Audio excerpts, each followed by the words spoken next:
On here, which will get us a transcription of it too. Awesome. I think that works. I think this is testing here. We got Mike Bonadies. All right, how's the volume? You okay? I touched it. You don't like that? Test. There we go. Perfect. Okay. We're starting. Oh, what's up? Why this does this?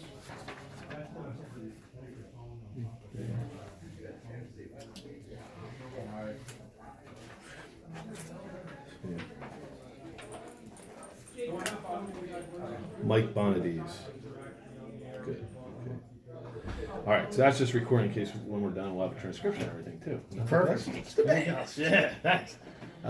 This is a real pleasure. Okay, so we're going to come in on it. Ready? All right, voice.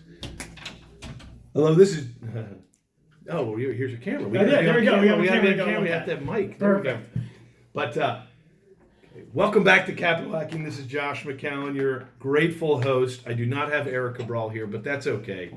He is running around doing all kinds of great things for so many wonderful podcasters today. Today we get to have Mike Bonadies, who I've met on a few occasions.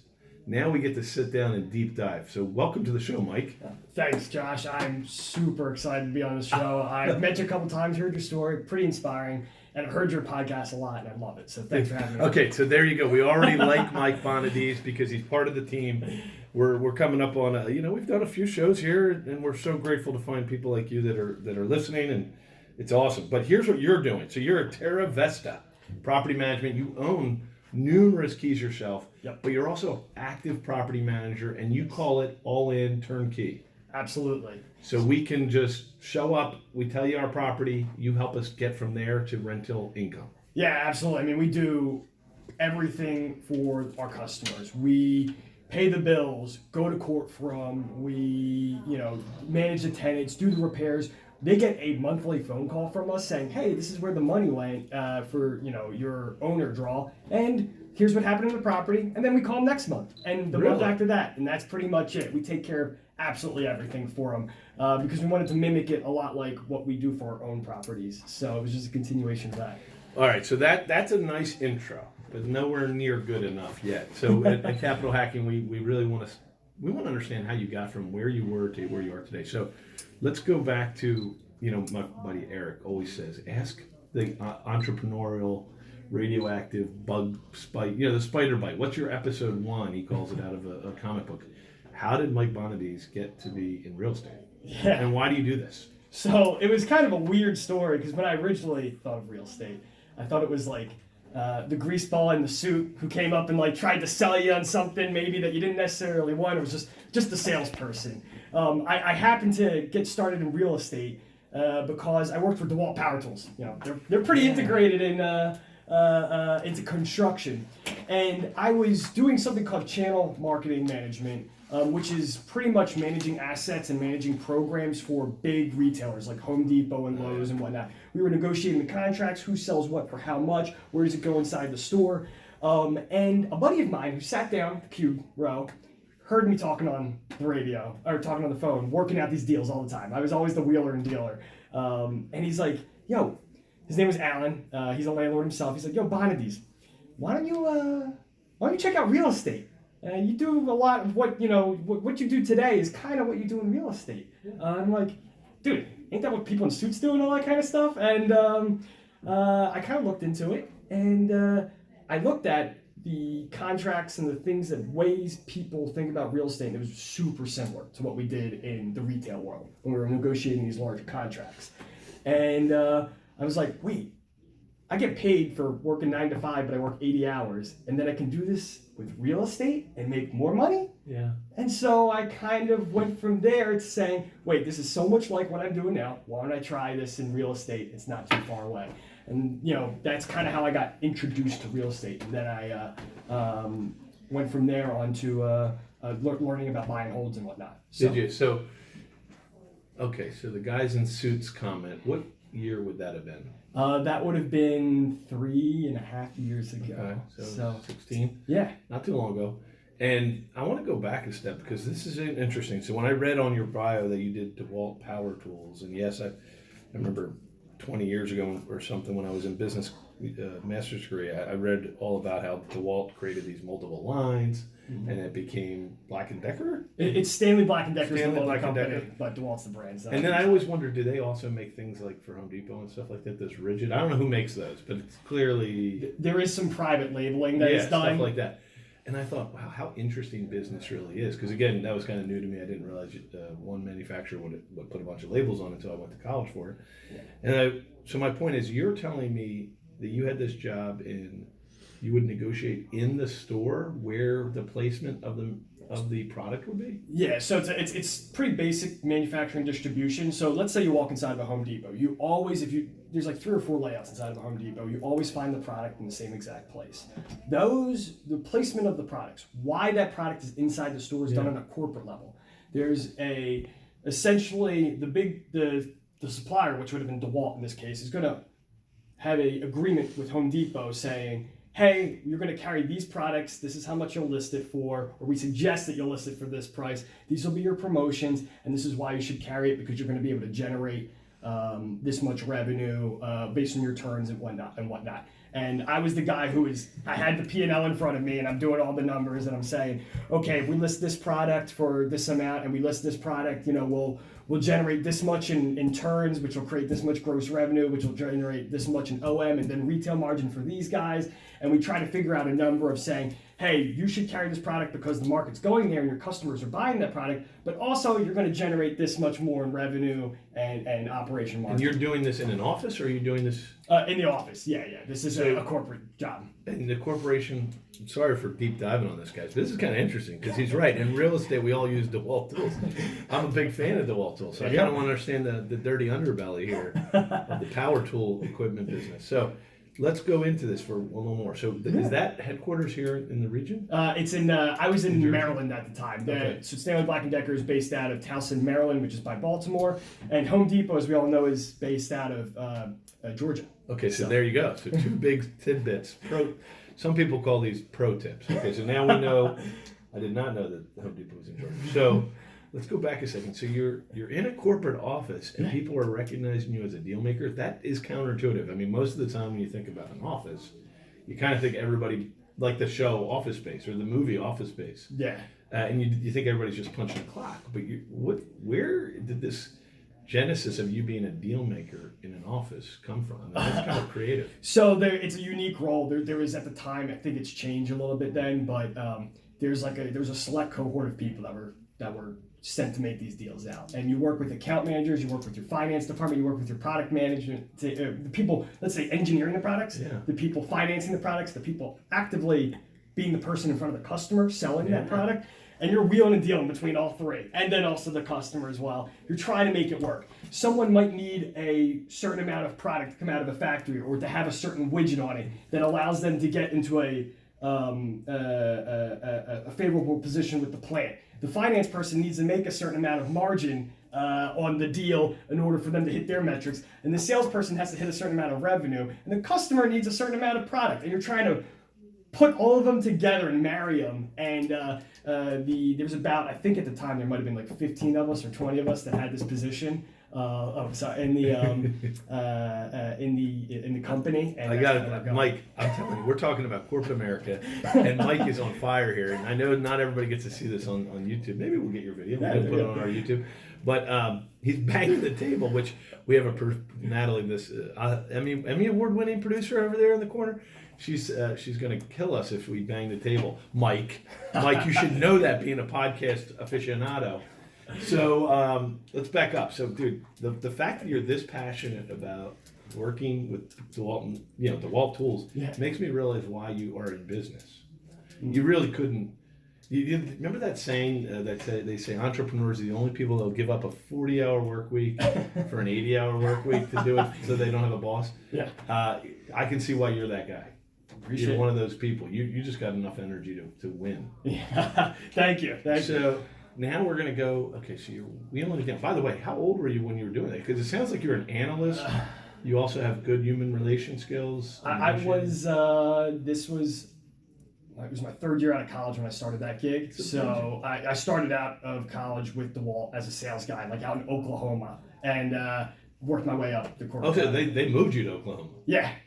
I made the active decision. They gave me like a map, and they're like, "Hey, where do you want to go?" And I started as like a lowly sales rep out in Oklahoma. And now what was that job? And you do go to Home Depot? Yeah, you're in the grid of it. You're inside. Because you understood the model. Yeah. Oh, I was living inside the store for 2 years. So honestly, guys, I'm really, really happy to know you because, first of all, corporate America gets a lot of garbage. People poo-poo it, but one thing corporate America can do that is very hard for an entrepreneurial business to do is train. Yes. So I imagine they invested money in you and trained you. I'm sorry to deep dive on this but everybody on the show probably knows my day job is training hundreds of people in hospitality. So we are kind of creating a big company.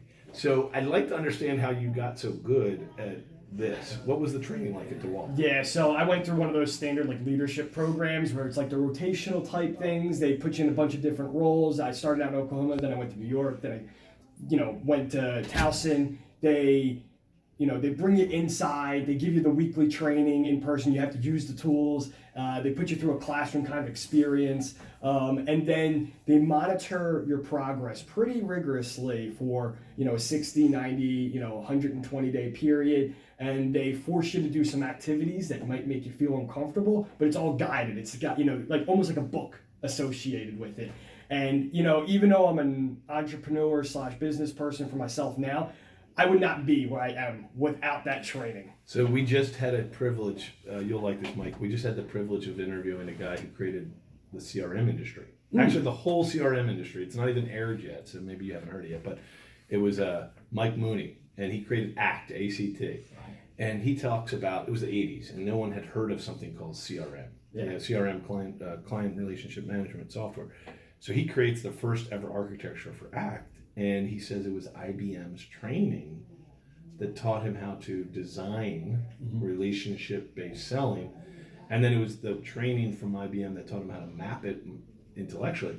So I just want to give credit to all of you who are like the majority of us in the world who are learning and extracting the good out of corporate America. And it sounds like you did, brother. Absolutely. So now, teach our audience how to, this is the human capital part we always talk about. So in human capital, it's okay to learn incredibly good skills from corporate America, which you did. Yeah. But it's interesting, you'll find that you were in sales. Yes. You were in you wanted to get something moved, a product moved. So that is entrepreneurialism. Nothing happens in this world without a sale. So you're at the tip of the spear in the store, and you're right. It's like they were giving you entrepreneur training for you to launch. Did you do both at the same time? Did you do real estate? When I was at DeWalt, I did not. After I left DeWalt is right when I started to get into the entrepreneurial. And still technically have my 9-to-5 job. Oh, you do? Yeah. Okay, good. It's with a different company. It's industrial electronics now. That makes me proud too, because see, we don't want to scare people away, because capital hacking doesn't mean you have to jump the ship. Absolutely. But you can earn passive income and develop this wealth while you have this whole structure of the corporate America paying your wages. Absolutely. It's ultimately maybe the smartest way to start. It is. I think so. You can use, so for instance, like for my own company I own, I have salaried people that I work for. And when times were tough, I used my salary from my 9-to-5 job to fund those people's salary. No, you didn't. Yeah, absolutely. I just pushed it along. So okay, the producer's flipping out because we high five. Okay, here's the deal about Mike. Mike, okay, I hope this goes down as one of the best ever shows, because Mike is here to talk about his property management company, but I did not realize you were going to tell me you still have the 9-to-5 while you have a rapidly growing company. Yeah. And I don't know if you picked up on this.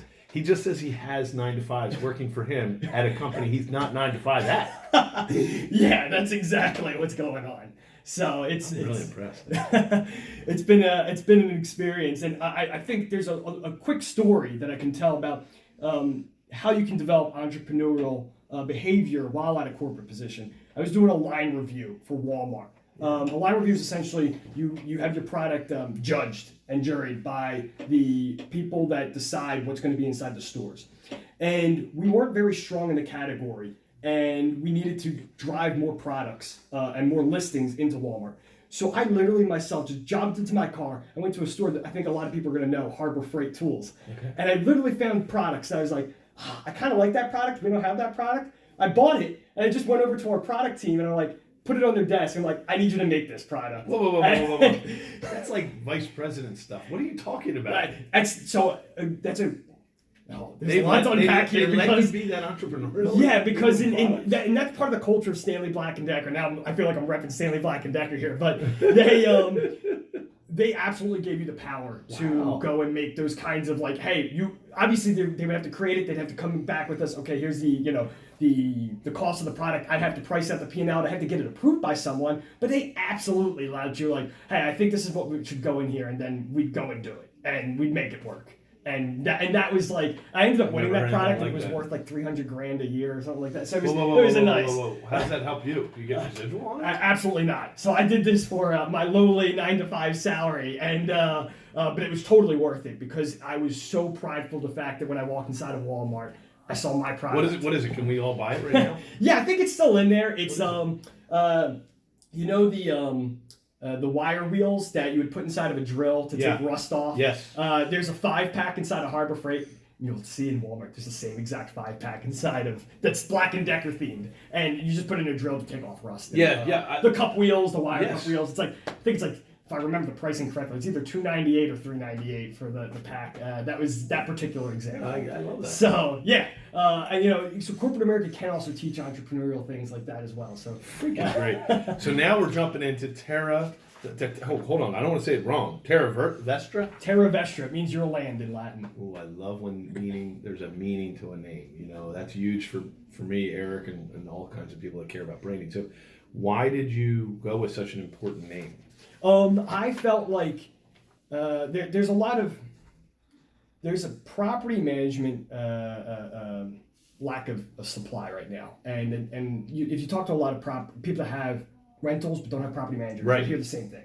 Property management, you can't find a good one. They don't treat it like your own, whatever. And so I was like, treat it like your own. Your land. We're literally going to treat the properties we manage like it's our own, and it's your land. So say it one more time. Say it the way you define your name. Your name is your mission. What is it? Yeah, Terra Vestra. It means your land, and we treat your properties like our own because we are landlords ourselves. That's a good little tagline. You have to put that as a buzz clip. Terra Vestra. So it's your land. Correct. Terra Vestra property. So what else is great about having names like that? Now wait, did you also live outside the country? I did. Okay, so therein lies why you used another language like Latin. Yeah, I was trying to go for Arabic, but I couldn't make it work. I lived in the Middle East for 2 years and traveled all around, and just couldn't find something that had the right ring. So I went with Latin. Yeah, Arabic would be hard for us, but I would be really intrigued. That would have been cool. What was there a runner-up? Sorry to dive deep into branding here. Eric is going to be so proud of us. Yeah, I don't know. I think it always clicked. Terra Vestra was like, it just always, it was like the first thing that came to mind, and we just ran with it. So we are here with Mike Bonadies and Terra Vestra, and you're listening to Capitol Hacking. We'll be right back. Okay, so let's go to the next part of your story. Where do you want to go? You got what would you like to dive? I want to dive into where the company's going ultimately. Yeah. Is there any technology? Okay, so now we're back. We're back to Capitol Hacking. Mike Bonadies. Okay, so Mike and I are talking about something that Capitol Hacking really cherishes, which is corporate America teaching us how to make a lot of money as an entrepreneur. When you have a guy like you, Mike, they can't keep you in. So, okay, so now you're working again full-time, and you have full-time people working for you. Great. Yeah. Let's get into Terra Vestra. Yes. Began 3 years ago? I started becoming a landlord 3 years ago. Terra Vestra recently came together over the past year, but it was a conglomeration of me and my partners having multiple properties across different LLCs, and we said, let's just create a property management company. We couldn't find a right property manager that had the relationships with the townships like we did, and they were kind of transactional in nature. We weren't transactional with our relationships with the township and relationships with the local communities. So we said, why don't we create our own? And we started having people come to us and be like, hey, I need to go pass a CO. I don't really know the township that well. Can you help us out pass it? Can you help us out do this kind of stuff? And that's kind of how we started off. Yeah, but so, okay, now you've jumped into, you actually know how to do things with the township. So permitting, construction? Terravestra has two sister companies that are involved with it that are also co-owned by the owners, and that's kind of what helped us out through this process.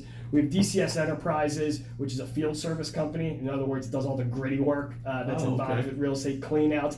Yeah, if you've ever seen an REO and it has boards on that on the windows, that's the company that puts the boards on the windows. Okay. We also have a dumpster company. Whoa. Before you had Terravestra, you had all these companies? My partner owns those companies, and we brought them all together. I'm very close with my partner, and so they're sister companies. We kind of trade resources and those whatnot. are good concepts to have together. Oh yeah, one feeds off the other, and so we are very familiar with going through rental COs, permitting processes, and all the townships we play in. And we have good relationships with the town because the various townships that we manage properties in, because we go above and beyond to make sure we impress them and we do right work.